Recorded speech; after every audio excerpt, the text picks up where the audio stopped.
In 1965, a publisher suggested that I write a biography of Walt Disney. Knowing that Walt was heavily involved with a full production schedule, his television show, a proposed theme park in Florida, new attractions for Disneyland, and a host of other projects, I expected to write the book from file material. But Walt insisted on giving me 4 lengthy interviews. He dwelled on his early years on the farm in Marceline, as a newspaper delivery boy in Kansas City, and as a student and mailman in Chicago. He seemed eager to sum up the lessons he had learned as a boy and tell young people how he applied them in his later life. He died within a year after the interviews. So that paragraph comes from the introduction to the book that I want to talk to you about today, which is Walt Disney, an American original. And I love how it explicitly states why we spend so much time studying these biographies and autobiographies of entrepreneurs, where it talks, where he says he seemed eager to sum up the lessons he had learned as a boy and tell young people how he applied them in his later life, which is exactly the point of this podcast, for us to learn the lessons from people that have come before us, that have built companies, and apply those, what we learn in our own lives. Before I get into the book, I just want to remind you how you can support founders. If you value the work I'm doing here, if you're learning something, if you want to help support the podcast, this podcast is ad-free. So once we get going, we just stick to lessons that we can all learn. I don't interrupt it with ads at the beginning or the end or in the middle, for that matter. So the only way I can do that is because of paid members. So if you want to become a paid founders member, paid members make founders possible, and they receive extra podcasts from me every week. The links are always in the show notes, which you can get directly on your podcast player, or you can go to founderspodcast.com. As soon as you do that, you'll immediately receive an email from me with all of the past member-only episodes that I've done. So far, I've created 3 of them by the time you listen to them, and then every Monday, I email you with another link. Another way for you to support the podcast is become a paid members of Founders Notes. Founders Notes helps you know what other founders are thinking. It's key ideas from interviews and talks with entrepreneurs delivered to your inbox every Sunday. And the one that went out yesterday was the largest one so far. It's over 3,500 words of just ideas and thoughts from all kinds of different other founders. If you want to support this podcast at the max level, sign up for both the member-only podcast and Founders Notes. Some of you have already done that, and I think that's amazing. So links, as always, is in the show notes, and again at founderspodcast.com. Okay, so let's go ahead and get into the book. I think this is a great quote that summarizes him. He had little patience with those whose thinking was earthbound. Okay, so one of his first jobs was selling and delivering newspapers. And because the work became a constant and numbing routine, it caused him to contemplate what he wanted his future to be. So let's learn a little bit about this. So this is, in addition to his newspaper routes, Walt delivered prescriptions for a drugstore and sold newspapers on street corners. During the noon recess, he swept out the candy store across from school in return for a hot meal. Work became a constant numbing routine. Sometimes, as he dressed before dawn, he fell asleep while tying his shoelaces. 2 weeks free from the ordeal of delivering the Times every morning gave Walt time to think about his future life. He discarded notions of being a doctor or lawyer. He realized he had been an indifferent student, and besides, none of the Disney sons had ever been afforded the luxury of a college education. As a matter of fact, Walt Disney never even finished high school. Cartooning interested him the most. His drawings had evoked chuckles from the patrons of the barbershop and his fellow students at school. He enjoyed the children's art classes at the Kansas City Art Institute more than his regular schoolwork. By the time Walt's foot healed, he had an injury. That's why he wasn't delivering newspapers for 2 weeks. By the time Walt's foot healed and he returned to his newspaper routes, he had decided to become a cartoonist. And we're going to see a little bit about, even at a very young age, he had an immense amount of focus and a large capacity for hard work. So he winds up some of his cartoons that he's writing or that he's creating gets written about in the high school newspaper, and it says Walt Disney, one of the newcomers, had displayed an unusual artistic talent and has become a voice cartoonist. Voice is the name of the magazine, rather. Walt at last was getting his cartoons published. They were humorous and reflected his own impatience to join the war effort. This is World War I. He studied anatomy, pen technique, and cartooning 3 nights a week at the Chicago Institute of Art. He worked long hours over drawings in his room, never revealing a project until he completed it. He sat for hours scribbling down jokes for cartoons. When Walt finished his freshman year at high school, he and a friend applied for summer jobs at the post office. The friend lied about his age and was hired, but Walt admitted that he was 16 and he was turned away. He went home and penciled a few lines on his face, borrowed his father's suit and hat, and returned to the same employment window, declaring he was 18. He was hired. Walt worked from 12 to 14 hours a day, sorting the mail and making special deliveries throughout the city. So skipping ahead a little bit, he wants to go to war. He fails a physical, so the army won't admit him. He winds up lying about his age, and his mom helps him forge his father's signature so he could drive ambulances for the Red Cross in France. So he does that for a few years, and then now he's coming back, and he decides that he wants to be an artist. So it says, a return to high school was unthinkable after Walt's European experiences. Nor would he consider a job his father offered at the jelly factory for the handsome salary of $25 a week. Dad, I don't want that kind of job, Walt insisted. Elias is his father's name. Elias reminded him that thousands of unemployed veterans would welcome such a position, but Walt remained firm. Then what do you want to do, Walter? The father asked. I want to be an artist, Walt replied. And how do you expect to make a living as an artist? Elias asked. I don't know, Walt admitted. That exchange is very reminiscent of, if you listen to the podcast on George Lucas, about how George is trying to convince his dad that he wants to go to film school. So his older brother Roy actually helps Walt get a job at this place called Commercial Art Studio. And they're producing basically advertisements for companies. And he's doing some drawing and some jokes there. So it says the new employee was assigned to create rough drawings of advertisements and letterheads for farm equipment and supply companies. Lou Pessman, who taught night school at the Fine Arts Institute, had noted that most young artists resented criticism. Not Disney. One day he was working on a layout for a company, and Pessman looked over his shoulder, erased some lines, added others, and Walt welcomed the changes. So Disney was constantly trying to get better. And it says at the end of the week, the two partners announced that their new assistant would be paid $50 a month. That'll do fine, said Walt, not looking up from his work. When he reported the news to Roy, that's his older brother, and also the co-founder of Walt Disney Company, he admitted that he would have accepted half that amount. And this is important. At this company, Commercial Art Studio, he meets somebody that becomes very important to the founding of the Disney Company. He says, a co-worker was a stolid young Dutchman with a curious name, Iwerks. So Iwerks is actually one of the most talented cartoonists that Disney ever meets. And he's the one that actually is credited with drawing the final version of Mickey Mouse, the one that we know today. Okay, so now we're going to get into Disney's first business. And it's talking about both young men, which is also Walt and Oob. It says, both young men turned out large volume of artwork for farm catalogs and Christmas ads for department stores and theaters. Then the pre-holiday rush ended, and both Walt and Oob were let go. Walt applied for work with the post office, and he delivered mail until after New Year's. Walt and Oob Iwerks discussed going into business for themselves. So they start up a company, and it says, it became Iwerks-Disney Commercial Artists. Iwerks did the straight drawing and lettering. Disney was a cartoonist and salesman.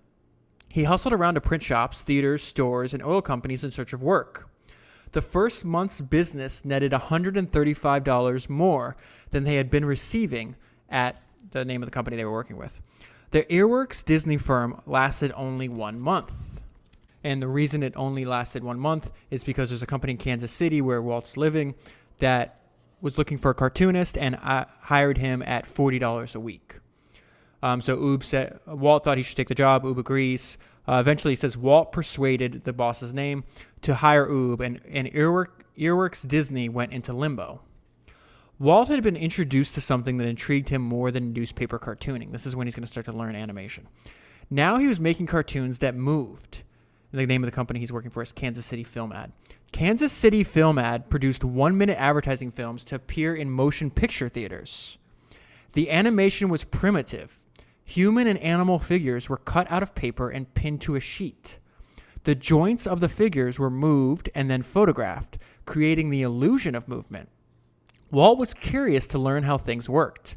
He made friends with the cameraman, who showed the young cartoonist how the paper figures were photographed in stop motion to provide the illusion of animation. Walt wasn't satisfied with such a crude method of animation. He noted how others had made movie cartoons with greater realism.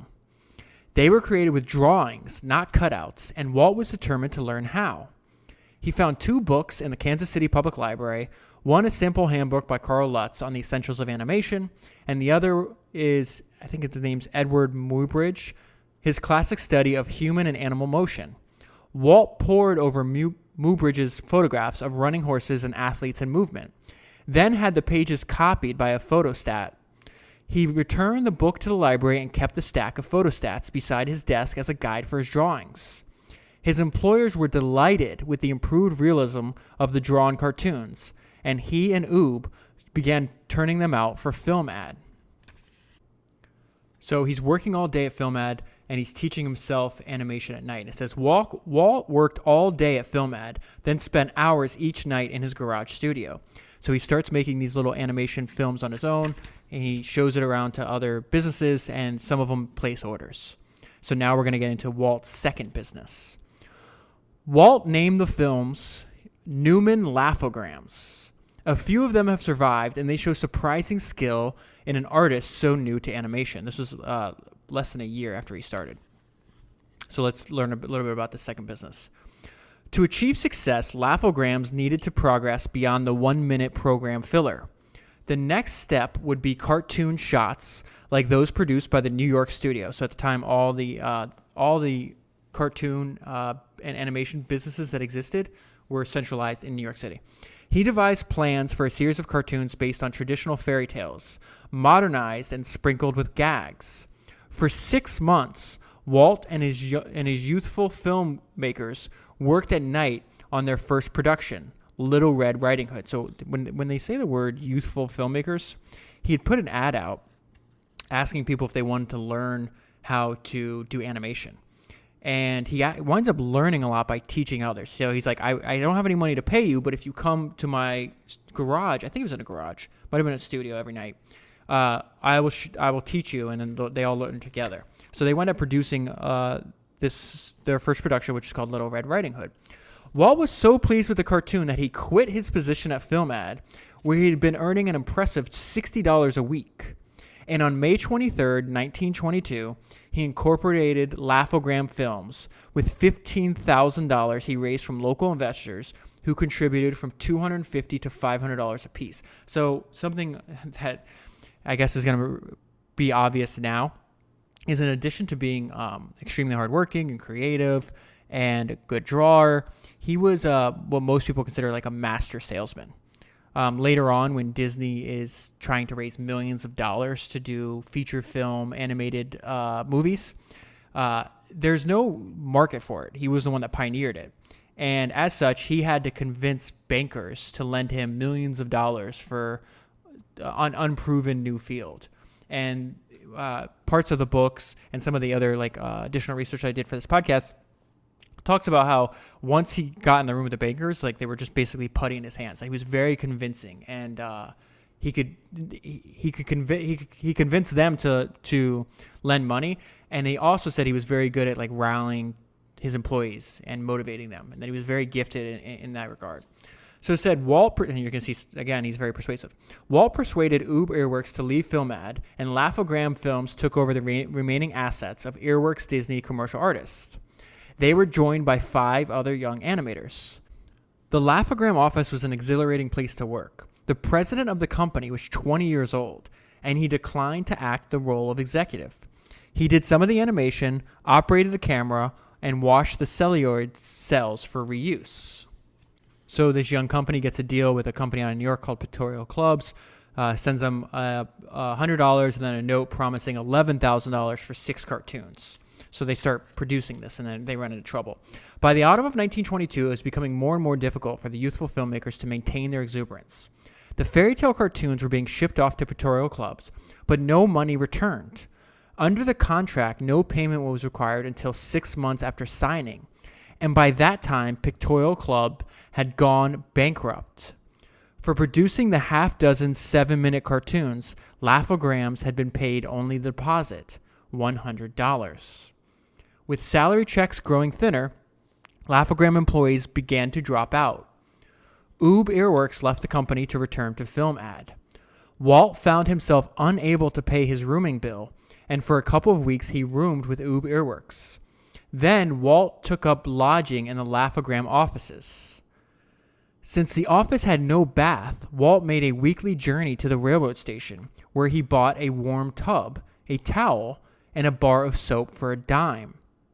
After the bath, he stood on the platform, the train platform, where he had seen his parents, his sister, and Roy depart for the West. His family had all moved from Kansas City a few months prior. He couldn't avoid tears as he watched the passengers leaving for other towns and cities. It was so lonesome, he recalled in later years.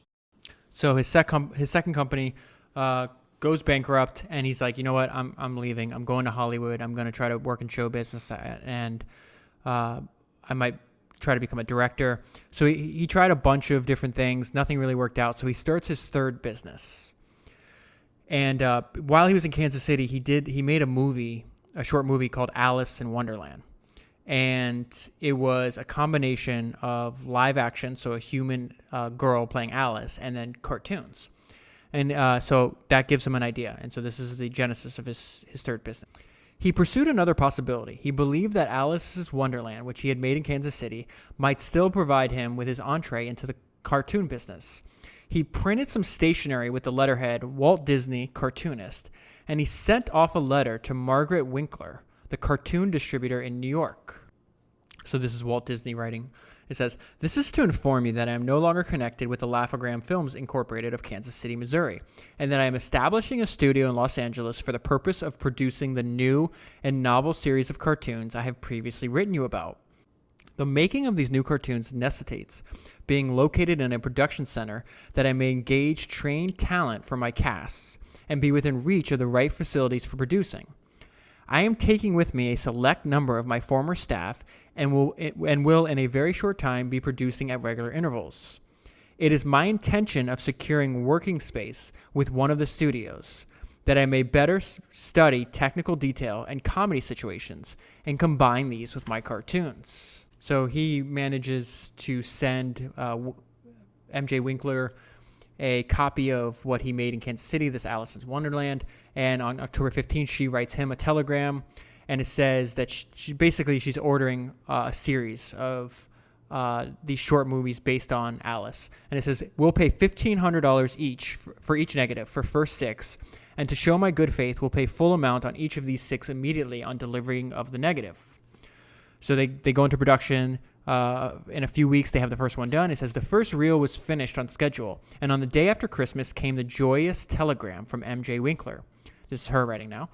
"Day at Sea," that's the name of the first film, "received today, satisfactory. Mailing today, draft on Los Angeles Bank with detailed letter." The arrival of the first check cheered the Disney brothers. He's working with Roy at this time. In February of 1924, Walt hired his first animator and moved into a small store. The store window bore the letter Disney Bros Studio. Okay, so that's the third business. Disney Brothers Studio is going to eventually turn into the Walt Disney Company.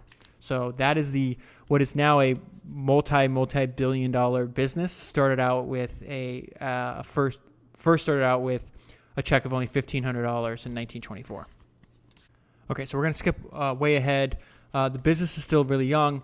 He starts to learn, and he's really young at this time. He starts to learn very important lessons. This starts with late payments from a third party. So Winkler winds up getting married to a guy named Mintz, and then Mintz starts running the company instead of her. And that causes all kinds of problems. So we're going to get into that. It says, the 23-year-old filmmaker Walt Disney was receiving his education in the movie business. Creators of movie entertainment, unless they controlled their own releasing companies, were at the mercy of the distributor. And the distributor is Mintz. It wasn't enough to be an original and creative artist, Disney learned. Survival in the film business required a jungle toughness. So Mintz winds up screwing him over really bad. So we're going to get into that. Okay, so the note I left myself on the next page, it says a glimpse into the future, meaning Walt Disney's future, his future. It says control, which is the first thing I wrote. He's obsessed with control, and there's a good reason why, because now we understand how he got, anytime he lacked control, he wound up getting screwed over by other people. It says high quality, which is something he solely focused on. Merchandise ownership of the characters, which again, this decision he's about to make here in this letter is something that he carries with him for the rest of his life. It's one of the most important decisions he ever makes, and it's very, again, it's very much in line with what we learned about George Lucas, how important it was for him to negotiate, instead of a higher salary, he negotiated the merchandising rights to Star Wars. And as we found out in that podcast, in the great biography of George Lucas, he made 3 times as much on merchandise that he did on the actual Star Wars films.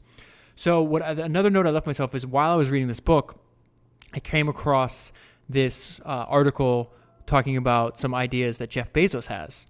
And specifically this idea that he has on why he prioritizes sleep, and that most of your life is based on a small number of important decisions. And the reason I'm going to read you this quote from Jeff Bezos right now is because this one decision by Disney is extremely important. If you think about how much merchandising has added value to the entire Disney brand, and you think about the extension of the theme parks is kind of an extension of the merchandise on like such a grand scale that no one's ever done before. Okay, so this quote is Jeff Bezos talking about sleep. He goes, "I prioritize it," Bezos said of sleep. "I think better, I have more energy, my mood is better. As a senior," and then this is his quote, and he's going to use the word as a senior executive. For our purposes, let's put as a founder. "As a founder, you get paid to make a small number of high-quality decisions," he said. "Your job is not to make thousands of decisions every day. Is that really worth it if the quality of those decisions might be lower because you're tired or grouchy?" So what he's saying there is like, you have to sleep, you have to be well-rested, because you shouldn't be making a bunch of small decisions that don't matter every day. You should be focused on the very few decisions you actually make that set the trajectory for your company. And in this case, this is what Walt Disney is learning as a very, very young man. So he's arguing, or not arguing, but he's negotiating with Mintz, and they're going back and forth. He says they finally agree on an offer, and it says it was a variation of the terms they discussed, but it contained stipulations which were to be basic elements for the Disney operation of the future. See, this is very important. Walt agreed to make each picture in a high-class manner. That's what he's known for. And insisted that all matters regarding the nature of the comedies are to be left to me. That's him saying, I want complete control. He also stated that should the idea or name of Alice be exploited in any way other than motion pictures, such as toys, novelties, newspaper strips, etc., it is agreed that we shall share equally in profits derived therefore. Most importantly, Walt's proposition was subject to my ownership, these are direct quotes from him, subject to my ownership of all trademarks and copyrights on Alice comedies, accepting only rights relating to the series which you purchased under past contracts. So saying, hey, moving forward, we're going to fix what you screwed me on in the past. Roy reasoned that a single name could have more box office appeal and identification. And so the Disney Brothers Studio became the Walt Disney Studio. So this next few pages later, he comes to the realization through trial and error. I think what a lot of people know to be true today, which is committees suck.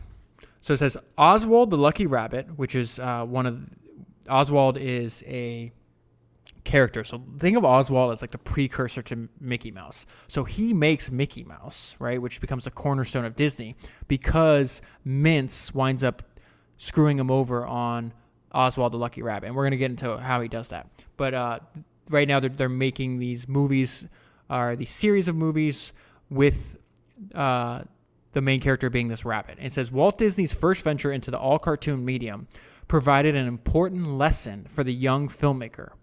He realized what he had known instinctively, that a strong, attractive central character was essential and that a good storyline was needed, but too much plot could destroy laughter. He also learned that film company committees could throttle creativity. Because there's a lot of back and forth where they're the creative aspect of this partnership. Then they send them out to distributor, and the distributor sends them off notes to people who have never even made a movie or any other kind of creative endeavor. So that drove Walt mad. So now we're going to get into him being double-crossed and where Walt arrives at the conclusion that I will never work for someone else again. And it says, even though he has his own company, the distributor basically is holding all the power in this situation. So it said the Oswald contract was scheduled to conclude in February of 1928. Walt treated Lily and himself, Lily is his wife, Lillian, and himself to a train trip to New York for the renewal negotiations with Mince and Universal. Universal Pictures is the distributor. They have a relationship with Mince. Mince controls that relationship and so basically he's buying the raw product from Walt and then turning around and doing a deal with Universal. But Universal only has a relationship with Mince. That's important to remember. And Oob is now back working at Walt Disney Studios. So it says, Oob had become suspicious of the confidential talks that George Winkler had been having with other animators at the studio. So George Winkler is Mince's brother-in-law. So Mince is based out of New York. George Winkler lives and works in the entertainment industry in Los Angeles. So he'd come by every so often and check on the progress at the behest of Mince. But what was really going on is that they were basically trying to push Walt Disney out. So they wind up successfully recruiting all of his animators. So it says Mince greeted Walt and Lily cordially, and they were joined at lunch in the Hotel Astor by Margaret Winkler Mince, who had started Walt's career by distributing the Alice comedy. So that's the lady that was sending him telegrams, which is now Mince's wife. The conversation was warm, but Walt detected a hollow note in Mince's geniality. So when Walt had arrived in New York, he gets this letter from Oob saying, hey, something weird is going on. Walt was very optimistic, so he just dismissed it. He's like, oh, no, everything's fine. He's all excited because everything's going well in the company. He's like, we're just going to renegotiate. We're going to make more money. This is going to be great. So it says, negotiations for the new Oswald contract were held in Mince's office. Walt began by suggesting that in view of the unquestioned success of Oswald, and they were very successful, the price per cartoon should be raised from $2,250 to $2,500. I'll give you $1,800, Mince replied. $1,800 for each cartoon would mean a loss for the Disney studio. Walt asked for an explanation. Either you come with me at my price or I take your organization away from you, Mince announced. I have all of your key men signed up. Walt couldn't believe it.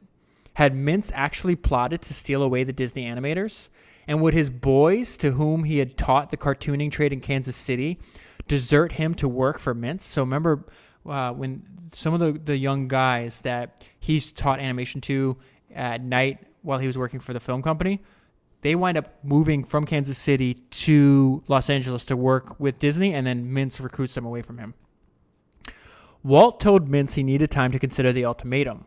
Walt hurried back to the hotel and telephoned Roy the news of Mince's bombshell. Roy made an investigation and discovered that virtually all of the animators except Oob Iwerks had committed themselves to Mince. Now Mince had played his trump card. By contract, Oswald was the property of Universal Pictures, not Walt Disney. Walt was disheartened. All of his hard work and creative effort had created a valuable property which he didn't own.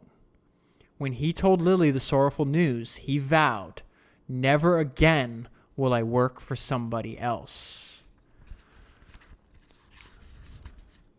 So up to this point, we know that, hey, the founding of this giant conglomerate that becomes the Walt Disney Company starts off with a $1,500 check. A few years later, it basically, he has to start again from scratch. He loses everything. So now on the train ride back from New York to Los Angeles, the lore of Mickey Mouse, and we don't know if this is true. Some people swear it is because Walt repeated it his whole life. A lot of people say, no, it's not true. That's where he got the idea for Mickey Mouse. He drew the rough sketch. He was calling Mickey Mouse Mortimer Mouse. His wife, Lily, which we know this is actually true, said, no, it needs to be, Mortimer's a terrible name. So she's like, excuse me, what about Mickey? And that winds up sticking. So we're going to skip ahead. Walt's really optimistic, and he just gets right back to work, and he starts building back up his company. And so this is the traumatic experience of technological surprise. And I got that sentence from the book last week, Space Barons. I thought that was a great description, and that's a description of why DARPA, at the time it was ARPA, was created, because the Russians beat the United States in getting into space first, and they said that ARPA was created to combat the traumatic experience of technological surprise. And I just think that's wonderful writing. All right, it says, as Walt continued his dealings with the New York film world, he became more convinced of the future of sound. So what's happening now, he makes a bunch of these Mickey Mouse cartoons, including Steamboat Willie, which is really, really famous. And while he's doing this, up until this point, not only was everything in black and white, but it was silent. And one thing about, again, I hate to keep repeating myself, but there's so much parallels now that I have read the George Lucas book with George Lucas and Walt Disney. And every time there was new technology out, Walt would basically, just like George, he would drop what he was doing and embrace it 100% because he was convinced there's a future. And so once he saw sound movies, he's like, oh, well, this kind of makes everything else we're doing look silly.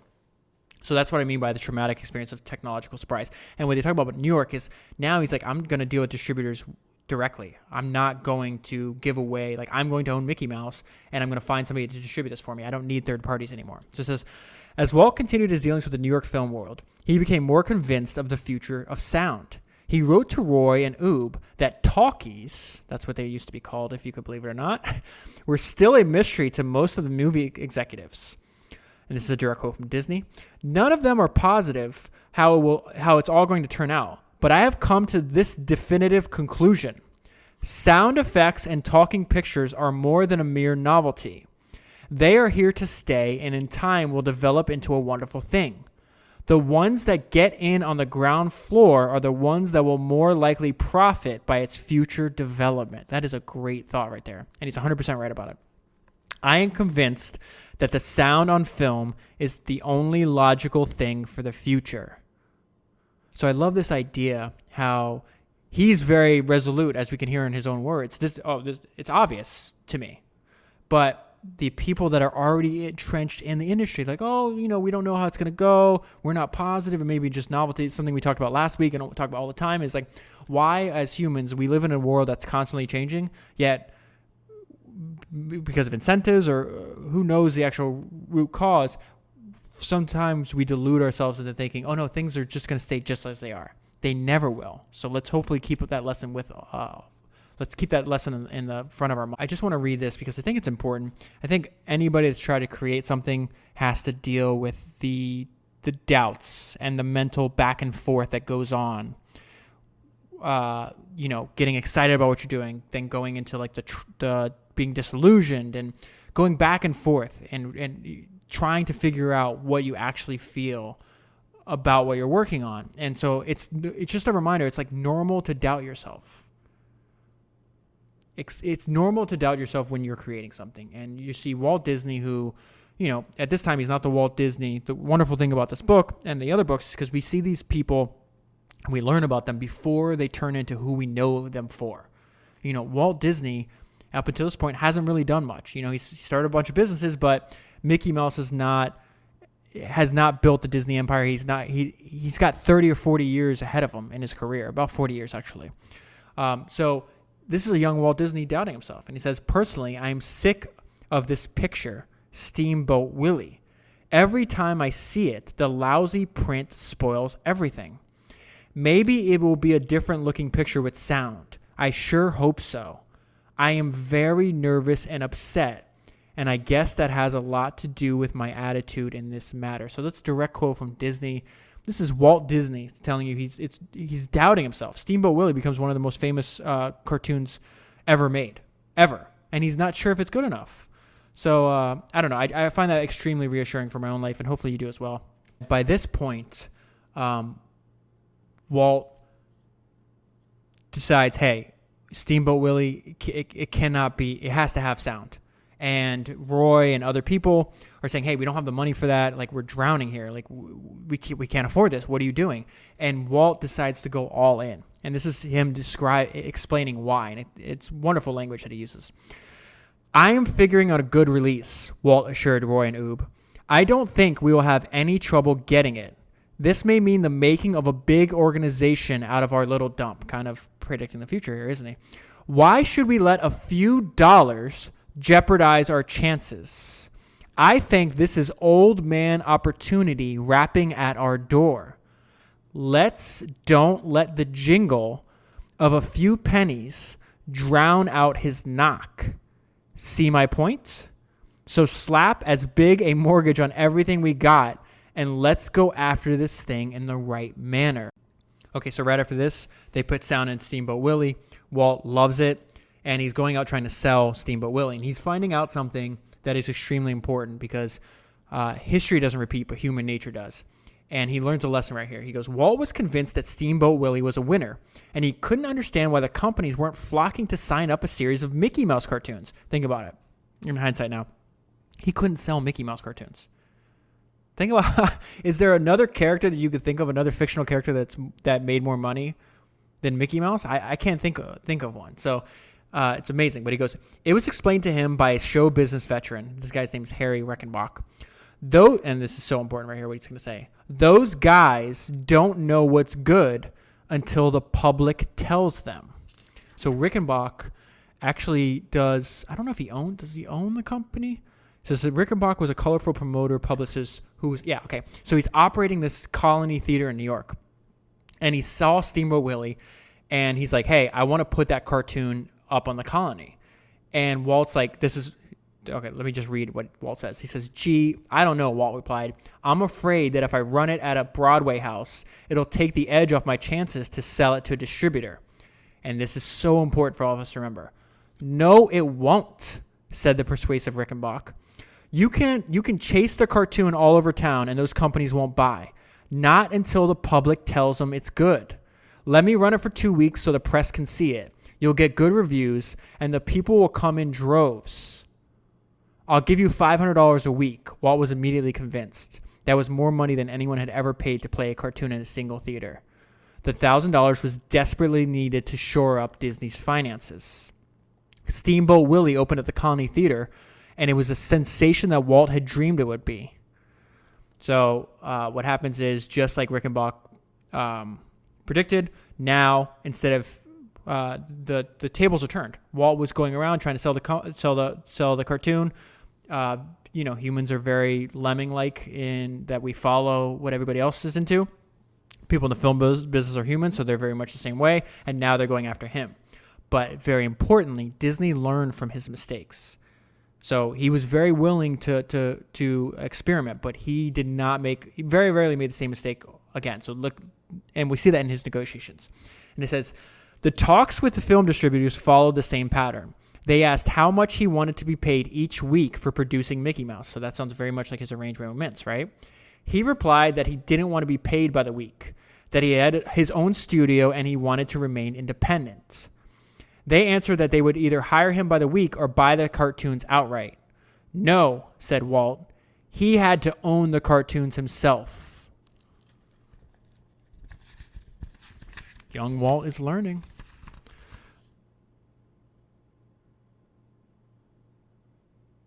Oh, okay.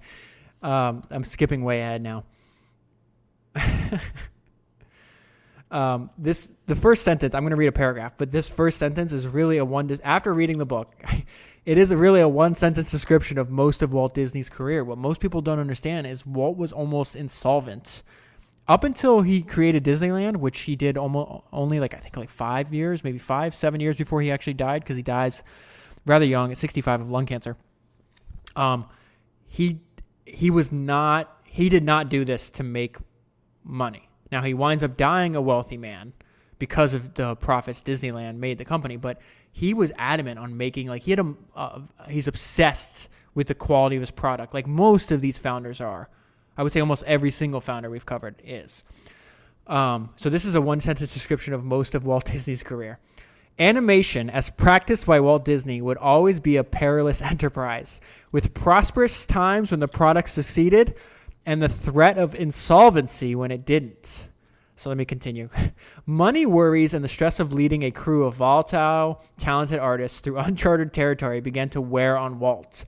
He became more irritable with his employees, snapping at them for minor offenses. A sudden disappointment could plunge him into a crying spell. He spent sleepless hours in bed at night, staring at the ceiling as he reviewed the day's events and planned the future. In story sessions, his mind went blank and he couldn't recall what was being discussed. He consulted a doctor who advised him to leave the studio and seek a complete rest. So he has to do this a few times throughout his career. Okay, so now we're going to get into the power of licensing and what this does for Disney. So it says at this point, I'm obviously cutting out a large part of the book. I'm only going over parts that I highlighted, and I just basically focus on ideas instead of just trying to keep this as a cohesive story. So it says the craze of Mickey Mouse brought a new and important source of income to the Disney enterprise. Mickey Mouse goes crazy. They wind up millions and millions of kids are raised on Mickey Mouse, basically. And it's kind of interesting that it still happens today. I have a daughter, and she was born, 50 years after Disney died, and that would be 80 years after the creation of Mickey Mouse, and she was kind of raised on Mickey Mouse too. Okay. So it says, an important revenue source, a source of income for the Disney enterprise. Walt first realized the financial possibilities of licensing when he was in New York for negotiations.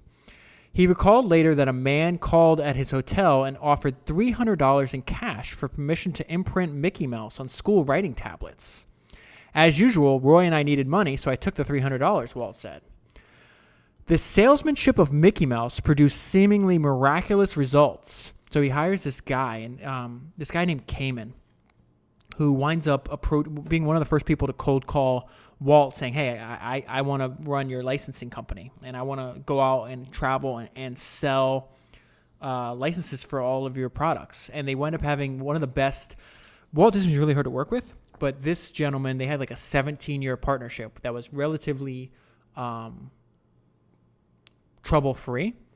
He sold hundreds of millions of dollars of Mickey Mouse merchandise, if I'm not mistaken, and he tragically dies in a plane crash with his wife in France. And I think he was still pretty young. I think he was in his 40s. So it says the salesman of Mickey Mouse produced seemingly miraculous results. Cayman licensed the Lionel Corporation, a pioneer in manufacture of toy electric trains, so we know that, for the merchandising of a Mickey and Minnie wind-up hand car with a circle of track for the price of $1. So we know, well, maybe you don't know, but I liked trains when I was younger too, and I remember Lionel trains. And it says Lionel had been, but I didn't know this part. Lionel had been hit hard by the Depression and it had filed for bankruptcy. Within 4 months, 253,000 of the handcards had been sold, and the association with Disney was credited by a bankruptcy judge as a major factor in returning Lionel to solvency. And it says the Ingersoll Waterbury Company, makers of timepieces since 1856, had been pushed close to bankruptcy in the early 1930s, when Cayman licensed the firm to manufacture Mickey Mouse watches. Within weeks, demand for the watches caused the company to raise the number of its employees from 300 to 3,000. 2.5 million Mickey Mouse watches were sold in 2 years. Highbrow critics tried to analyze Mickey's popularity in terms of mass psychology. Walt Disney was amused but unimpressed by such intellectualizing. He offered his own explanation. He was quick to give credit for much of Mickey's nature to Charlie Chaplin. We thought of a tiny bit of a mouse that would have something of the wistfulness of Chaplin, a little fellow trying to do the best he could. So that's kind of a weird sentence, but he's basically saying that he patterned Mickey's behavior off of the actions of Charlie Chaplin. And we're going to get to Chaplin in a minute because he idolized Chaplin and winds up meeting him later on and getting advice from him. So I'm going to cover that in a minute. But I want to delve into these few random paragraphs about his personality and working style, which I'm always super, super interested in learning about. With his staff expanding, Walt Disney began to establish the attitude and modes of operation that would continue throughout his professional career. Not yet 30, he had been in the animation business a dozen years, and his maturity was beyond his years. Away from the studio, he could indulge in horseplay and be one of the boys. But during work hours, his attitude precluded casual intimacy. He was incapable of small talk. His employees learned not to engage him in the banter that animators used as relief from the tedium of drawing. His mind was too involved with the problems of the moment, a storyline that defied solution, a cartoon that failed to evoke laughs at the preview, an overdue check for Columbia Pictures that threatened next week's payroll. His workers learned not to be offended if he passed them in the hallway without a word. They knew that he was preoccupied with a studio problem. Walt was developing one of his most valuable traits, the ability to recognize a man's creative potential and force him to achieve it. What I particularly like about this book is that a lot of it comes from first-hand accounts. So, like the author talked about in the introduction, he had extensive interviews with Walt Disney. He knew him before he died.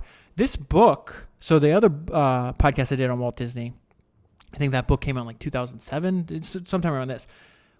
This book was first printed in 1974. So that's another thing I love about doing this podcast is that, we're sitting here, 40, 50 years later? Something like 40-something years later, and we're still being able to learn from somebody that's been dead, quite a long time. Okay, so this is the advice from Chaplin, and always pushing the technological boundary. The proposal was extremely attractive to Walt, not merely because of the terms. United Artists represented the Tiffany's of the movie business. So what's happening here is United Artists is trying to recruit Walt Disney, get the business from Columbia, and they want to distribute Disney's films, and they want to do it on better terms. And this is, let's learn about why Walt was happy about this. Walt was especially thrilled at the prospect of being associated with the great Chaplin, because Chaplin was part of United Artists and one of his idols. The comedian proved to be as much of a fan of the Disney cartoons as Walt had been of Chaplin's comedies. You're going to develop more. You're going to get a hold of your medium, Chaplin told Walt. But to protect your independence, you've got to do as I have done. Own every picture you make. Walt agreed with the advice. With the association with United Artists agreed upon, Walt determined to add a new element to animation: color. For years, okay, so before I get into this, remember, everything was black and white at one point and silent, then it's black and white, and talkies has sound, and now it's black and white with sound, and now they're going to color, and what do you think Walt's going to do? For years, Walt had been intrigued with the notion of adding color to his cartoons. He had told his technicians to experiment with nitrates and other elements that might provide color on the screen. Then, in the early 1930s, Technicolor developed a method of combining three negatives of the primary colors. By 1932, the process had not been perfected for live-action photography, but it could be applied to cartoons. Technicolor showed a test reel to Walt Disney, and he was convinced. Roy wasn't. So Roy is always if you're Walt Disney, picture on one shoulder you have a version of yourself. That'd be like the little devil in this metaphor. Roy is like the angel, always saying, no, let's not do that. Like, let's be conservative. Let's take the easy path. Let's just build up our resources. And the devil's like, nope, all in, risk everything. and I think Walt Disney listened to the devil most of the time. All right, so we'd be crazy to take on the expenses of color just after we made a deal with United Artists, Roy argued. They won't advance us any more money for color. Yes, but don't you see, Roy? Walt replied. Maybe United Artists won't give us any more dough, but the pictures will create so much excitement that we'll get longer play dates and bigger rentals. That'll bring the money back eventually.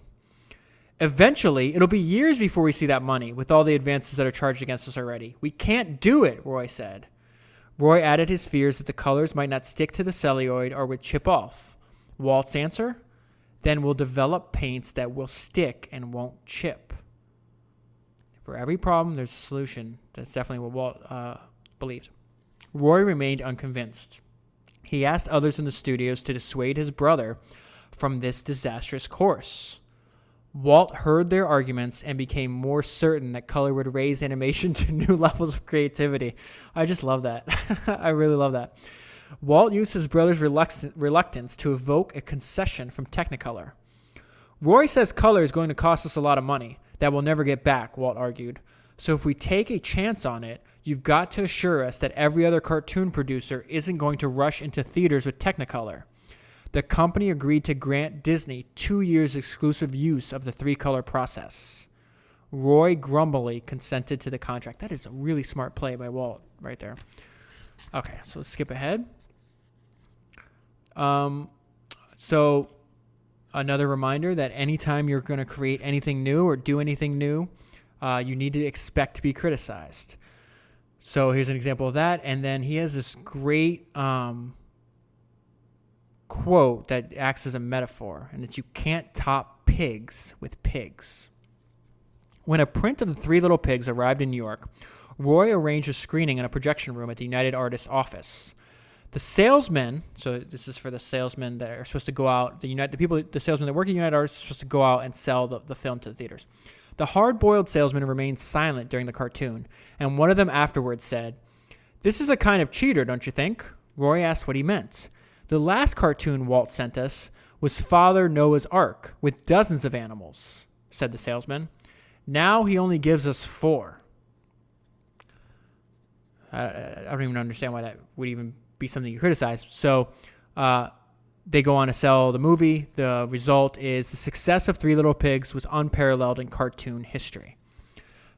So now we're going to see the United in after the movie sells like crazy, their United Artists salesmen change, and now instead of doubting the Little Pigs, they want more. So it says the United Artists salesmen responded characteristically. Their message to Walt was, "Send us more pigs." He refused, never wanting to repeat himself. But Roy convinced him that bringing back the pigs would be good for business. Walt made 3 more. The Big Bad Wolf, the 3 Little Wolves, and the Practical Pig. None approached the sensation of the original, and Walt made a comment he repeated for years afterward. "You can't top pigs with pigs." Oh, and I love this part. This is several pages, actually several chapters later, and this is a little bit This is a little more on how Disney worked. Walt seldom surveyed his animators' work while they were creating. He understood the fragile nature of the creative process, and he wouldn't intrude. But there was nothing to stop him. After the animator had left for the day. Walt's nighttime visits to the offices became legendary, and animators often left their best work on the drawing table overnight, anticipating that Walt would inspect it.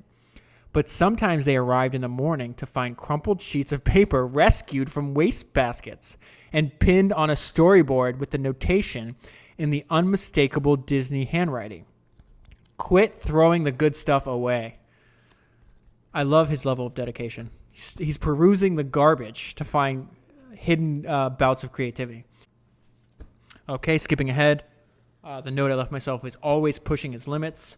Within 6 months after the release of Snow White, so Snow White was the very first full-length animated movie ever.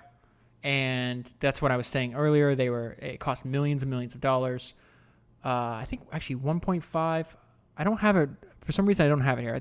I think it's 1.5. Might have been $2.5 million at the time, which is an insane amount to spend. They didn't have it.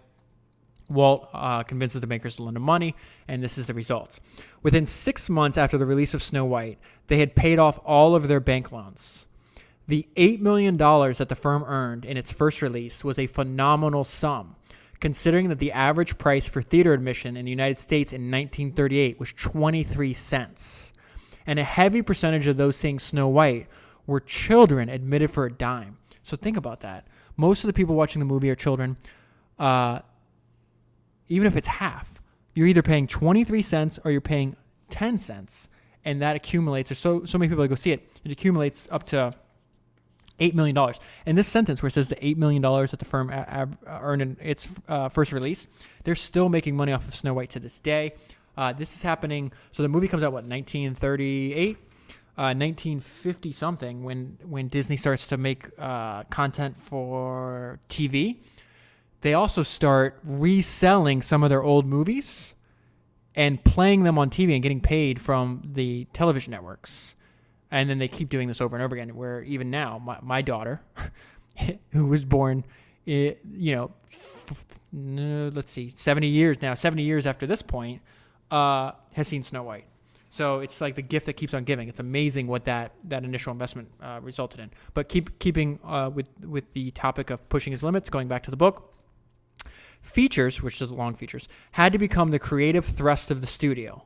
Walt realized that the company could expand only by producing full-length movies to compete for theater rentals with the top-flight attractions of the major studios. He began devoting his major attention to features, paying less heed to shorts. So what had built their business at this point is these short little movies like The Three Little Pigs and stuff like that. And, they just run for a few minutes. Thus began the pattern of his creative life. As he discovered each new unexplored medium, his interest dwindled in the one that he had previously conquered. I think that's very, I admire that very much about Walt Disney. And I don't know how many of us would actually do the same thing. It'd be very comfortable. Hey, I have something that's printing money. Let me stay here and just ride this out. And he didn't seem to care about that. He was always putting himself in an uncomfortable position. And I think putting ourselves in uncomfortable positions is probably the only way we're actually going to reach our full potential. Let's see. Oh, so this is a most unusual response to financial calamity. And what happens is, now they're going all in a feature film. So when a feature film makes $8 million on, let's say, a $1 or $2 million investment, times are good at the studio. But there's a lot of these feature films where Walt is so determined to increase quality, he spends way too much, and they lose money on the pictures. So it says, when Roy Disney...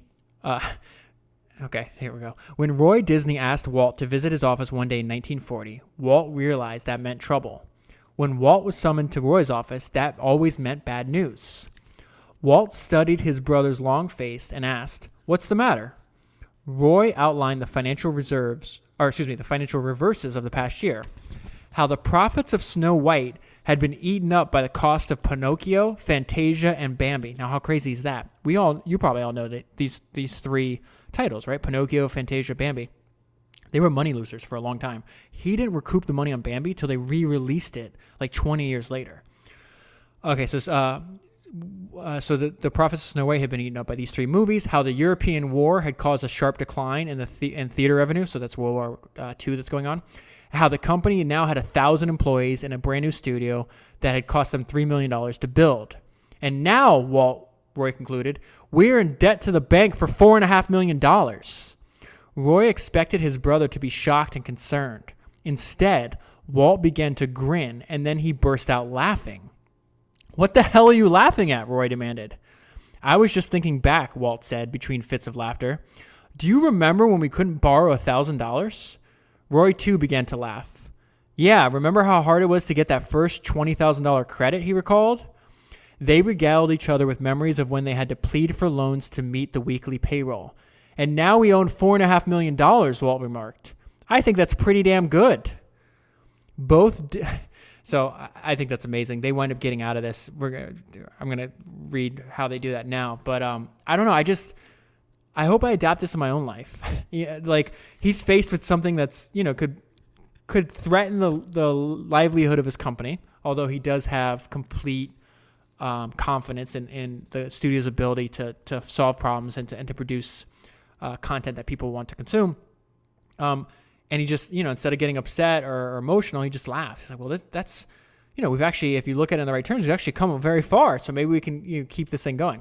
So said, they realize Roy's idea is like, hey, we got to raise outside capital. And so they do their first stock offering. It says, both Disneys had resisted the issuance of stock. Theirs was an extremely personal business, and Walt despised the idea of having outsiders share in the decisions that he had made by himself throughout the company history.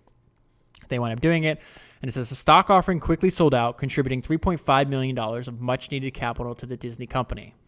Financial troubles were assuaged for a time. Okay, so I'm skipping ahead. This is something that's very, I think, little-known fact about the company history of Disney, and that the United States Army actually takes over the Disney studio.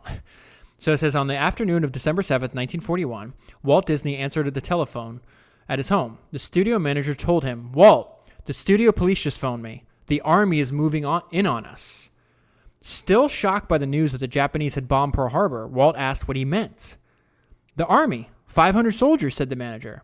They told me they're moving in. What did you tell them? Walt asked. I said I'd have to call you. Well, what did they say to that? They said, go ahead and call them. We're moving in anyway. The soldiers commandeered the Disney soundstage, ordered the film equipment removed, and installed gear for repairing trucks and anti-aircraft guns. An officer remarked that the stage was ideal because it could be used during a blackout. Next, the Army claimed that the employee parking sheds and used them for storing 3 million rounds of ammunition. Military police were posted at each gate, and all Disney workers, including Walt and Roy, were fingerprinted and given identification badges to wear at all times. Artists doubled up in rooms of the animation building so that soldiers would have places to sleep. The Army unit, which supported anti-aircraft installations in the mountains around Los Angeles, remained at the studio for 8 months. It moved out when fears of a Japanese attack on the mainland were over, but other military personnel moved in. The Disney studio had been converted to war. So what happens for 4 years, the Disney studio basically stops making cartoons, or at least cartoons for entertainment, and they're hired by the U.S. government to make explainer movies about, war bonds and training videos for soldiers and all kinds of different things. It says, Walt was stimulated by the challenge of interpreting complex subjects in a compelling and enlightening way. He applied his skill to explaining bomb sites and factory methods with the same zeal that he had to recounting the exploits of Mickey Mouse and Snow White. So eventually, the Disney studio gets back to producing feature-length animated films. And the story I'm about to tell you is an amazing meeting with the founder of Bank of America. As in the Depression, the Disney studio failed to share in the prosperity of the motion picture business. The other companies were grinding out war movies and musicals for an entertainment-hungry nation, and theaters were earning huge profits. But not with Disney Pictures. There was no Snow White and the Seven Dwarfs to rescue the Disney brothers from debt. The studio issued a dozen short cartoons annually during the war. Returns on them were limited by the economics of the movie business. The training and propaganda films contracted by the government barely paid for maintaining the staff and studio. The indebtedness to the Bank of America climbed to more than $4 million, and some of the bank's board members expressed concern over the revolving line of credit extended to Disney. So they're called up to Bank of America's headquarters, I think in San Francisco, and they're sitting in a room with a bunch of Bank of America executives. And they're all waiting for the founder of Bank of America to come in. So he said nothing could proceed until the arrival of A.P. Gianni, the founder and chairman of Bank of America. After 15 minutes, he entered. He declined to take a chair, listening to the discussions as he walked around the table. As he passed the Disneys, he nudged them in the backs and muttered, "Don't look so downhearted. It isn't going to be that bad." Walt and Roy found reason for hope. AP had long been their champion. When traveling in Europe, he sometimes sent them postcards with the message, "I saw one of your pictures, and it was pretty good." The matter of the Disney loan came before the board, and Walt and Roy explained how war conditions had interrupted the studio's profitability. Gianni began interrogating the directors. "You've been lending the Disneys a lot of money. How many of their pictures have you seen? Which ones?" He demanded answers from each board member, and he discovered that several of them had seen none of the Disney movies. "Well, I've seen them," Gianni remarked. "I've been watching the Disney pictures quite closely because I knew we were lending them money far above the financial risk. But I realized that there's nothing about those pictures that will be changed by the war. They're good this year, they're good next year, and they're good the year after. Now there's a war going on, and the Disney's markets are in trouble. Their money's frozen," meaning the money that's in some of these countries in Europe. They won't let it be expatriated back into the United States. "Their money's frozen, or else they can't get into countries. You have to relax and give them time to market their product. This war isn't going to last forever." So moving ahead, this is actually a really good idea Walt has about finding the right way to do something by seeing it done the wrong way. Walt employed a pair of writers who seemed to produce nothing of value. He admitted their incompetence and explained why they remained. "Because they always do the story the wrong way. And once I've seen how they do it, I know the right way." That's funny. Let's see. Oh, okay, so he has this saying, and this is now skipping ahead. The bankers are still giving him some pressure. They think that he should cut his staff or limit the production and the scale of his ambition, and that's something Walt would never do. But Walt refused to cut down his staff or curtail production. His answer was the same as it had always been in beleaguered times. "We can lick 'em with product." That was his credo. When times were bad and the bankers were complaining, the studio needed to get its entertainment before the public. And this is how he's turning a constraint into an opportunity. So I mentioned earlier that and so did the founder of Bank of America, that some of their revenue, so like particularly in England, at the time of the war, if you made money in that country, they wouldn't let you take it out. So this is how he's turning a constraint into an opportunity, and how a $1.8 million bet makes him $4.1 million. The economics of the post-war movie business provided the opportunity for Disney's first completely live-action feature, meaning no cartoons, just people. Like most war-damaged countries, England had frozen the payments due to American film companies, and Disney had amassed millions of dollars that could only be spent in the United Kingdom. RKO, who's a distributor at this time, suggested Walt use it to make films in England. He decided to use the frozen funds to make a live-action version of Treasure Island. He was stimulated by the challenges of live-action filming. So he's over there in England doing this. When he returned to Burbank, he needled his animators. "Those actors over there in England, they're great. You give them the lines, and they rehearse it a couple times, and you got it on film. Then it's finished. You guys take 6 months to draw a scene." The animators took his kidding good-naturedly, but they understood what was happening. Walt had found a new toy. Said one of the animators, "We realized that as soon as Walt rode on a camera crane, we were going to lose him." Okay, so we're going to skip ahead because I want to get to the point with Disneyland, because what that animator just said, we realized we're going to lose him. There was not only did the war disrupt the Walt Disney Studio, but then there was a strike that really affected Walt Disney for the rest of his life, and he kind of fell out of love with cartooning. And the majority, I would say the last decade of his life was spent with his true love, and his true love was actually Disneyland. So I want to talk a little bit about that, and this kind of follows the theme that the book has taught us, which is he never rested on his laurels. He would master one thing, and then once he felt he did it to a level, to the maximum level of his abilities, he moved on. And even though at this point, Walt Disney Studios massive, it's moderately profitable, not nearly as profitable as Disneyland is going to make the Disney company, but wins Academy Awards. He's famous. His characters are famous, and yet he kind of walks away from it. So let's learn a little bit about that here. The vision of an amusement park grew in Walt Disney's mind. On each trip to Europe and during his travels through the United States, he attended outdoor attractions of all kinds. He visited county fairs, state fairs, circuses, carnivals, national parks. He studied the attractions and what made them appealing, whether people seemed entertained or felt cheated. His most depressing experience was seeing Coney Island. It was so battered and tawdry, and the ride operators were so hostile that Walt felt a momentary urge to abandon the idea of an amusement park. His spirit revived when he saw Tivoli Gardens in Copenhagen. It was spotless and brightly colored and priced within reach of everyone. The gaiety of the music, the excellence of the food and drink, the warm courtesy of the employees, everything combined for a pleasurable experience. Now this is what an amusement park should be. Walt and his planners watched how people at the Los Angeles County Fair responded to the attractions.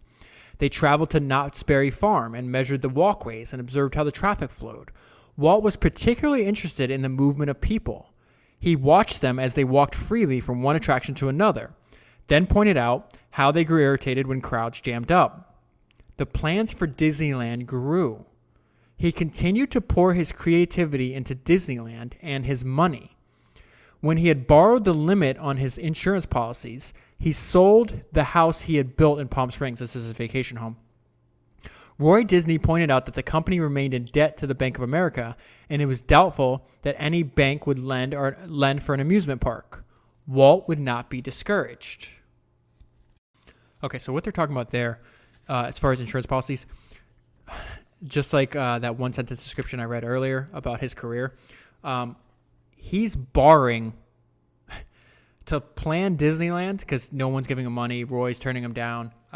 He's selling his house, his vacation home, and a bunch of his assets. And he's also borrowing against his life insurance policy, which is really crazy when you think at this time he's about 55 years old and he's been smoking cigarettes he's almost like a chain smoker is how they describe him. So he's been smoking cigarettes nonstop for about 30 years. And he's borrowing against his life insurance policy to do Disneyland. Okay, so it says Walt would not be discouraged. So we find out he's got this great idea. And it says Disneyland became a crusade with Walt. More so than sound cartoons, color, animated features, and all other innovations he had pioneered. He told a reporter the reason for his zeal. I love this. The park means a lot to me. It's something that will never be finished. Something I can keep developing, keep adding to. It's alive. It will be a living, breathing thing that will need changes. When you wrap up a picture and turn it over to Technicolor, you're through. Snow White is a dead issue with me. I just finished a live-action picture, wrapped it up a few weeks ago. It's gone. I can't touch it. There are things in it I don't like, but I can't do anything about it. I want something live, something that would grow. The park is that. Not only can I add things, but even the trees will keep growing. The things will get more beautiful year after year, and it will get better as I find out what the public likes. I can't do that with a picture. It's finished and unchangeable before I find out whether the public likes it or not. So a few paragraphs later, he figures out how to finance the park.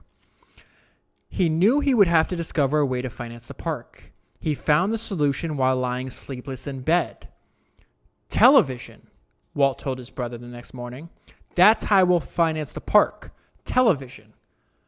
To Roy, it was the first thing Walt had mentioned about Disneyland that made sense. Like all major corporate decisions, this one had to face approval of the board of directors of the Walt Disney Company. Walt Disney usually prevailed, but the wisdom of entering two new fields, television and an amusement park, was questioned by the conservative members of the board. Walt took the floor to explain his reasoning. Television was an important medium for acquainting the public with the Disney films. The two Christmas specials had demonstrated that.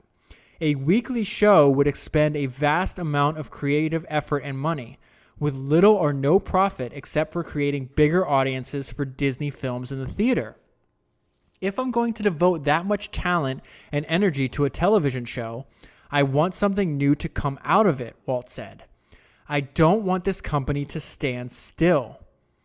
We have prospered before because we have taken chances and tried new things. To board members who complained that Disney was not in the amusement park business, he replied that the company was in the entertainment business. And that's what amusement parks are. There's nothing like it in the entire world. I know because I've looked. That's why it can be great, because it will be unique. Great idea. I love that point by him. So they wind up agreeing. He's a super salesman after all. And Roy is then tasked with finding a partner. And they come up with another good idea here. They're going to sell. So Disney's a great, well-known brand, right? And all three major television networks in the United States at the time wants the shows on their network. But Roy makes them. He's like, listen, you get the TV show, but you have to invest in Disneyland. So it said Roy began discussions with the three television networks with potential sponsorships for an hour-long weekly television show. Roy stipulated that whoever wanted the television show would have to invest in Disneyland. This was genius because they wind up ABC. Let's see, what's it? So ABC puts up $4.5 million for the development of Disneyland. And I don't know if I'm going to cover it here. Let's see. But the television show winds up being integral in the success of Disneyland because the TV special that Walt Disney makes promoting the opening of the park is seen by 90 million people. Imagine having an ad for your business that's consumed voluntarily as entertainment by 90 million people. Okay, and so skipping ahead a little bit, we're going to talk a little bit about some of the development of Disneyland. Specifically, there's only one way to do it, and that is my way. So this is really another elaboration on that you have to expect to be criticized and that human nature doesn't change. And so the Walt Disney hires a group of Stanford researchers. So it's the Stanford Research Institute that's trying to figure out the optimum location for Disneyland and solving some of like the civil engineering problems they're going to run into. So these researchers also go to a convention of amusement parks. So a lot of owners from amusement parks are there. So that's setting the stage. This is what happens. Stanford researchers had a memorable encounter with the owners of amusement parks at their convention in Chicago in November of 1953. In a late night session, the park operators studied Walt Disney's concept of a new kind of amusement park. The decision was unanimous. It won't work. There was not enough ride capacity. Too much of the park didn't produce revenue. The newfangled rides would cost too much to maintain. Mechanical failures in year-round operation would be epidemic. The park owners advised Walt Disney to save his money. So another example of entrenched people in the industry, just assuming that the way they do it is the only way it can be done and that things aren't going to change. But we know that that's not true. So this is just some. So now these are some anecdotes of what I'm calling the maniacal focus on the customer. Several of the founders that have been profiled on this podcast have this. Maybe everyone, you could argue. Different degrees, of course. Walt Disney definitely possessed this. I think that might be his main trait. So it says, to some of the bankers, Walt seemed prolific. You can't put a price tag on creativity, he argued. That had been his theory from the beginning.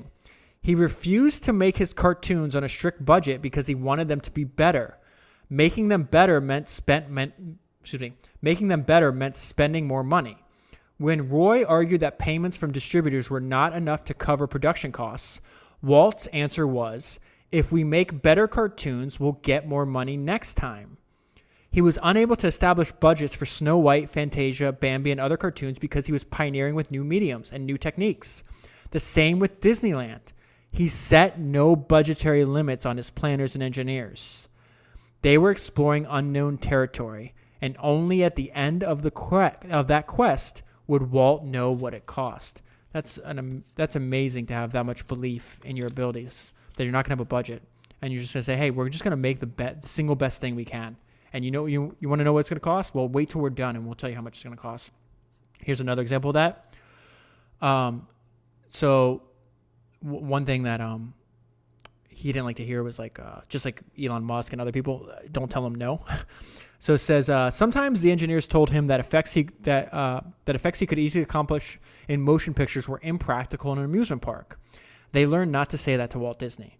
To an engineer who pointed out the impossibility of a Disney proposal, Walt replied, "You know better than to kill an idea without giving it a chance to live. We set our sights high. That is why we accomplish so many things. Now go back and try again." Another example of this. Members of the park staff urged him to build an administration building. "No," he replied, "there isn't going to be any administration building. The public isn't coming here to see an administration building. Besides, I don't want you guys sitting behind desks. I want you out in the park watching what people are doing and finding out how you can make the place more enjoyable to them." When Joe Fowler, this is one of the guys he hired to build Disneyland, proposed a dry dock for the Rivers of America ride, Walt opposed it. He argued that it would be unattractive and would add nothing to the customer enjoyment. Another example of maniacal focus on the customer. Walt visited the Anaheim site during all phases of construction. He made his suggestion as to the sizes and proportions, always keeping the overall pattern in mind. This is genius what he's going to do here. Often, he squatted down and commented, "Can you see little kids looking up at this?" Most of his planners had never considered looking at the theme park from the vantage point of a child.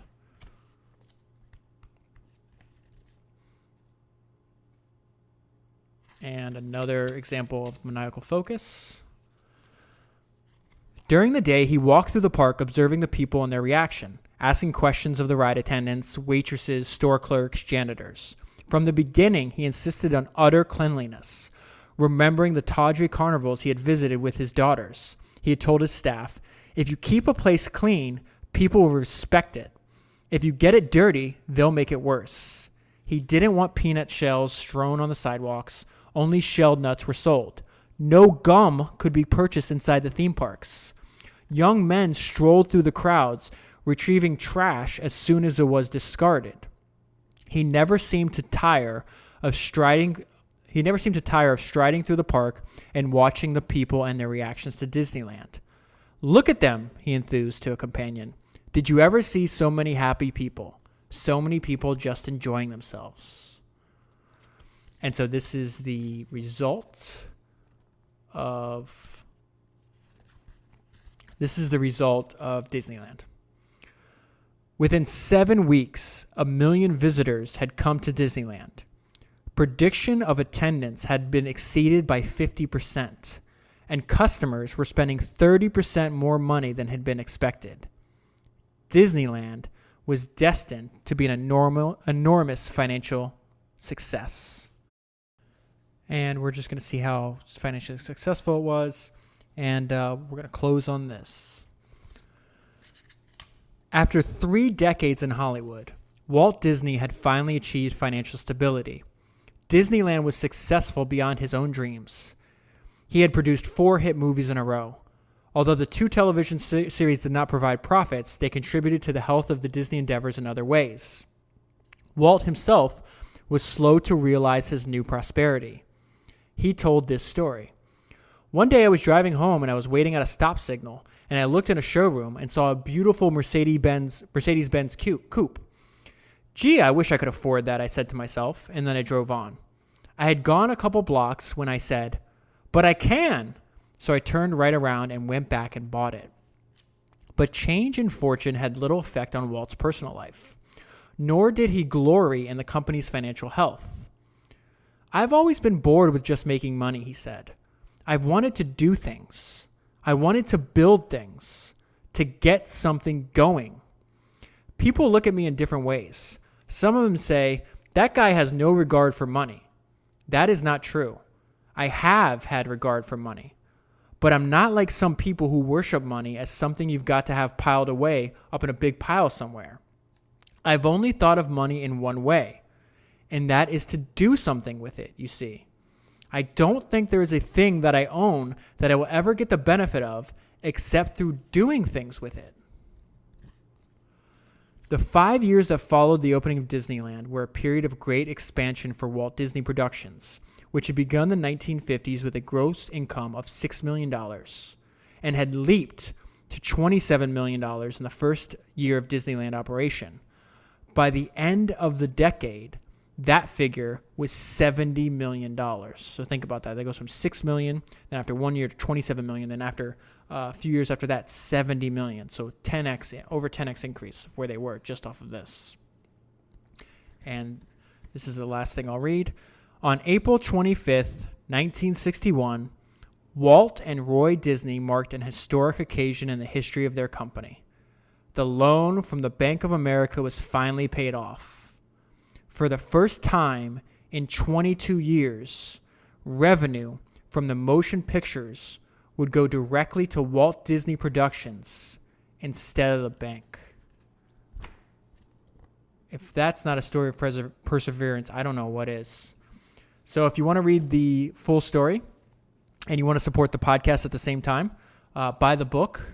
If you go to founderspodcast.com/books, you'll see this book there, and you can buy any of the other, I think I'm up to 39 books that I've read so far for this podcast. So if you want to pick some of those up, it's a great way to support the podcast because Amazon sends me a small percentage of the sale at no additional cost. And if you would rather listen to the book instead of read it, there you can get 2 free audiobooks using the link that's in the show notes or by going to founderspodcast.com. And just a reminder, this podcast relies on your direct support, the support of people that like the podcast, that get value out of the podcast, that learn something from the podcast. And you can do that in 2 ways. Become a paid member. Paid members make Founders Podcast possible. It's because of paid members that I'm able to dedicate so much time and to continue doing this. And in return, not only is every podcast that I do available for free to everybody and ad-free, but paid members also get extra podcasts from me every week that I email out on every Monday. And I'm having a lot of fun doing these because it's letting me experiment. I'm finding all different kinds of sources for the paid podcasts. The first one was on Samuel Zemurray, who we covered a few weeks ago, and it's called Innovating. The title of that podcast is Innovating Your Way Out of Ruin. And it's a quick, short story about what do you do when your entire business gets disrupted by war, when the ships that transport your products are shot down by German submarines, when countries say that your product is a luxury and they impose caps on how many bananas you can sell in their country, when some markets are closed off, when he lost 20% of his market overnight because of the war. Very interesting story. It's amazing what we can learn from that guy. I did another one on the life of Andy Beal, who, if you listened to the Space Barons podcast last week, he was a main figure in that book. And in many ways, he was a precursor to Elon Musk. Now, Elon Musk is, 1 in a billion person, so I don't want to compare them, but they're both very interesting polymath-like people. Andy Beal spent over, I think, 200 million or 100 or 200 million of his own money developing rocket technology, private rocket technology, years before Jeff Bezos or Elon Musk did. And he somehow survived that. I just looked up the other day. He's still very, very successful. He's a mathematician, a genius. He's got like $11 billion net worth even to this day. He's a really interesting, fascinating guy. I'm surprised there's no other books written about him, like a biography. At least I can't find any. So I did a podcast on him that's available to paid members. So if you sign up, you get that right away. And then I did a podcast based on a book that I read like 4 or 5 years ago on highlights of a book. And it has to do with the band who I wasn't familiar with before, and I'm still not familiar with their music, but it's the business model of the band Fish. And it's a fascinating story. These guys have made hundreds of millions of dollars, and yet they've never had like their albums have never sold. I think they made like 833 songs that never had a top 100 hit. They figured out something by accident through trial and error and a lot of practice how to become extremely profitable. And in a way, they were one of the very few music acts that were largely unaffected by Napster and the move to digital music that has occurred in our lifetime. So fascinating story again. Every podcast I make, I'm trying, my goal is I only include stuff that I think we can all learn from. And the paid podcasts that I'm making, like I like it because I'm able to experiment in different ways. So I'm going to keep doing that. Sometimes they're going to be on the same subject, like the Samuels and Murray. That came from the same book that I covered. And sometimes it's just going to be other things that I learned and other founders and entrepreneurs that we can all learn from. And then another way to support the podcast is Founders Notes. I am giddy with excitement over the Founders Notes that went out Sunday, so yesterday by the time you hear this. I love what I'm doing. So I saw this other, I don't want to call it an email newsletter because Founders Notes is a service. To me, it's going out and collecting ideas from entrepreneurs and delivering them to your inbox. So I just happen to use email as the medium for that. But it's not a newsletter. But I have been looking at studying other newsletters, just like I study other founders and other podcasts and so on and so forth. And I saw one that there's this newsletter people subscribe to that are helpful for their business, having to do with like China and what's going on in China. And it's a review of that podcast said it's the equivalent of the presidential daily briefing on China. So obviously referencing what the president of the United States gets every day, where they get this presidential daily briefing, notifying them of the threats and stuff that they need to know, right? And I love that as a metaphor for like using that presidential daily briefing, basically saying, hey, this is the one source you want to use if you want to learn about China, or the one source you want to use if the president needs to know about security threats, etc. And what I really want to do is do the same thing for founders, because what Founders Notes is really doing, it's giving you superpowers. It's letting you know, it's the easiest way for you to know what other founders are thinking and their ideas, the strategies that they apply to their businesses, how they got started, how they think about customer acquisition, the tools they use, the books they use, the thoughts on their industry. That's out there for anybody to grab, because they're constantly giving speeches, interviews on podcasts, YouTube videos, whatever the case is. It's just, you have to spend hours going on and collecting that. So I spend that time because I'm fascinated by the subject, and it kind of dovetails with exactly what we're doing here, spending hours studying the books and the biographies of people. I feel it's almost like a two-pronged attack. So Founders Podcast is books, right? These are entrepreneurs mainly of history, because they're not going to write a book about your company until you've actually done something yet.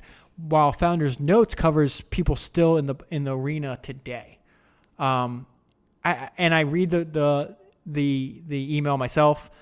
This one, the one that I did that came out on Sunday, 3,500 words, and that's 3,500 words, all signaled no noise, no fluff, no bull crap, nothing. I put I basically take notes, pull out the ones I think are most interesting, and put them in size of like a tweet. And so I think it's unbelievably valuable. I think it's a steal for $10 a month.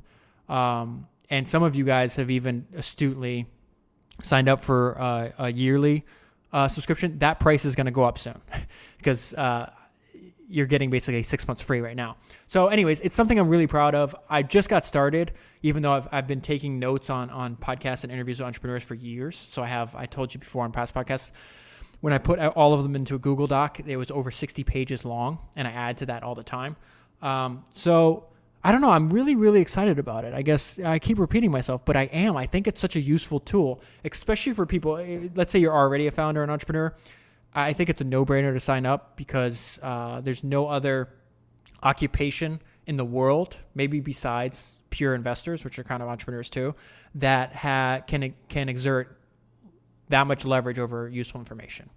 And it's definitely something that if you already have a company, I'd put on your company account, make it tax deductible because it's continuing your education. It's making you smarter. I don't know. I really like it. Just to give you, let's see if I can find it real quick. So far I've done, these are the people that, so not only do you get a weekly email from me, but you have access to every single one I've ever done. So far I've done the one that went out the last one I've done, it's now the third issue, included ideas from founders of Amazon, Basecamp, The Information Front, Tuft and Needle.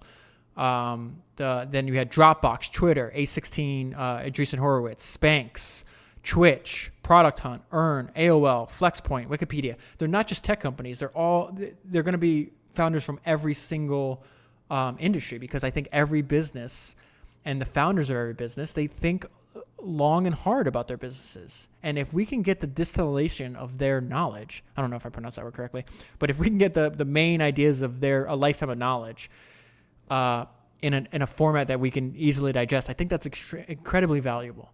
So I don't know. I don't want to keep repeating myself, other than I think I made something that's pretty valuable and that is extremely useful.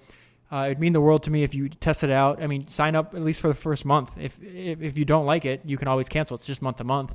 I don't think you're going to sign up and be like, oh, this wasn't worth the money. I think that's next to impossible. And I'm going to work really hard on that and spend a lot of time doing it, because I really enjoy it, just like I've been enjoying this podcast. So that's it. I think I've talked enough. Like always, I want to close with a thank you. I love podcasts. I love making them. I love reading books. And if it wasn't for you, I wouldn't have the opportunity to do this. So I'm very grateful for that. And hopefully I'm working really hard and producing something that's valuable to you. So thank you for listening. Thank you for spreading the word. Thank you for sharing on social media. Thank you for reviewing the podcast. Thank you for all of that. And I will talk to you next Monday.